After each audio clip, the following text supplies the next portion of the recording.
What's up, speedsters? Now literally 1 week ago I did a retrospective on a piece of Sonic media, Sonic Boom. It was received well, so today I'm going to be doing a retrospective on Sonic the Hedgehog, the game from 2006, not the movie or anything else similarly titled. Now like last time, I'll be dividing the video into several different categories: plot, characters, score, bugs and glitches, level design, animation, and games after this. Now before we start, I must admit I'm a stand for Sonic 06. It's a game that was released around the time I was born, so it has a place in my heart.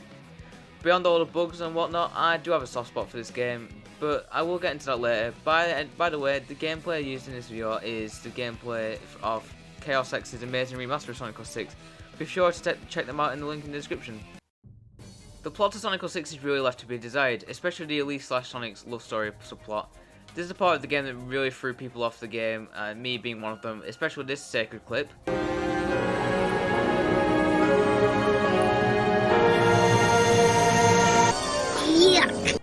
Yeah, please, enough of that! Anyway, this game really just pulled on the hate strings of some people, especially Game Grumps. But, you know, videos with them mentioned in a negative way get really rough and dislikes are spammed. But I don't want any problems, so I'm not going to talk about that. More to the point, the plot isn't all that bad. Sonic 06 was meant to be a hard reboot for the Sonic series. Fuck, this was Sonic's 15th anniversary at the time of this game's release. In hindsight, Sonic Generation shadows this game as canon. I feel like it's much better that way, but that's my own personal preference. This game was meant to be serious, and it kind of is. It has a more aggressive gameplay style, like SA1 and 2 in a way, but this was basically the long-awaited Sonic Adventure 3, and we didn't even know it yet. But still, I'd prefer an actual Sonic Adventure 3, because even though I like Sonic 06, it's not got the quality for an Adventure 3 game. The first cutscene is the Soliana Festival. Elise had a vision of the city on fire before she awakes to find everything is fine. She even says it! Eggman comes and blows things out of perspective. Literally, if you ask me, you can't even see the missiles coming. The missiles look like fireworks, and until they get closer, Eggman comes down and demands Elise to hand over the Chaos Emerald that magically appears in her hands. Yeah, magic. Sonic turns up with a badass backing track and badass first line. Anyway, Sonic runs away with Elise, and Silver is watching this all happen from a high place, thus closing the first cutscene to the plot of Sonic 06. There are a lot of characters for Sonic 06. Most of them are characters that we've already seen, but this game introduces a new character to the Sonic series, Silver the Hedgehog. Silver is a silver hedgehog. Wonder how long it took people to work that out. But Silver is an underrated gem for me and some others. He's a dork, but for me, the good kind of dork, if there is a good kind of dork, of course. But hear me out. He's told that in order to save his world, he has to kill the Iblis Trigger, aka Sonic, or if you saw the movie, the Blue Blur, or Blue Devil. Anyway, Silver believes Mephiles lie and attempts to defeat Sonic. First time, Amy gets in the way of Silver's target and gives us the most stupidest line in Sonic game history.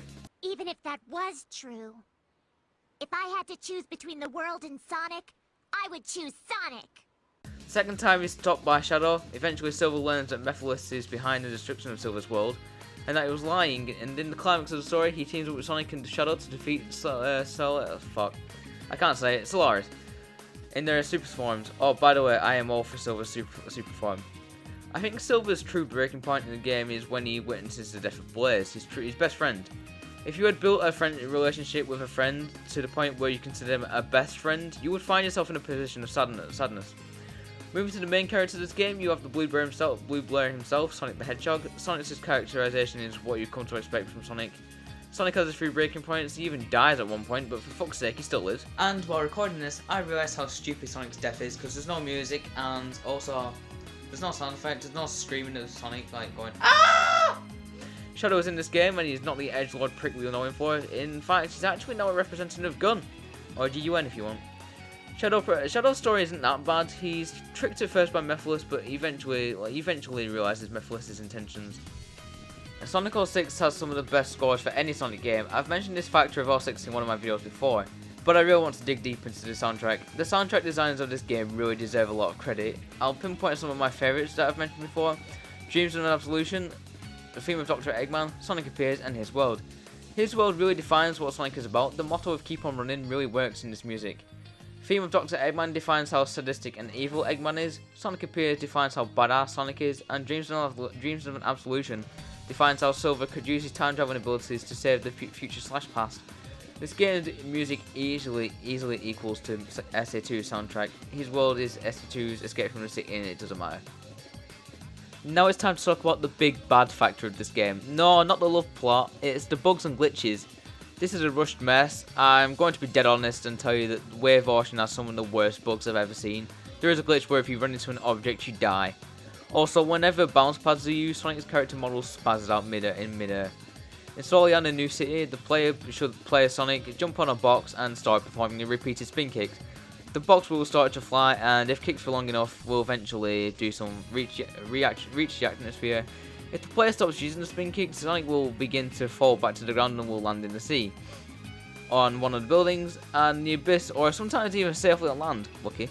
This glitch can be executed on any of the Sonic levels, let it be a hub area, an action stage, or a boss battle.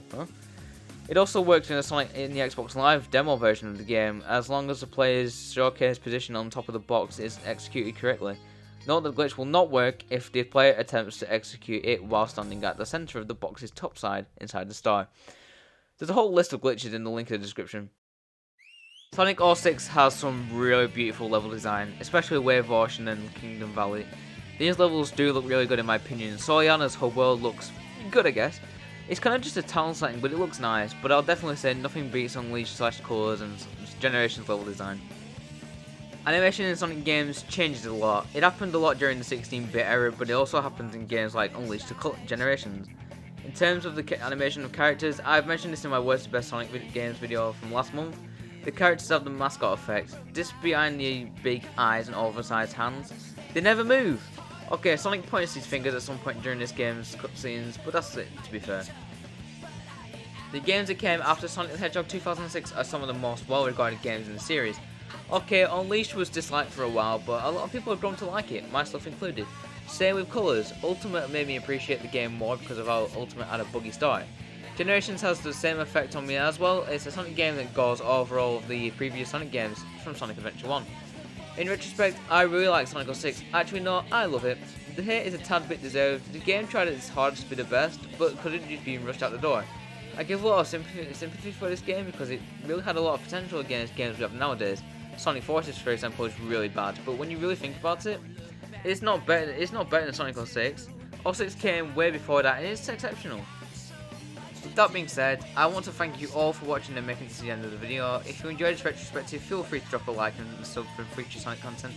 Keep on speeding and have an absolutely fantastic day.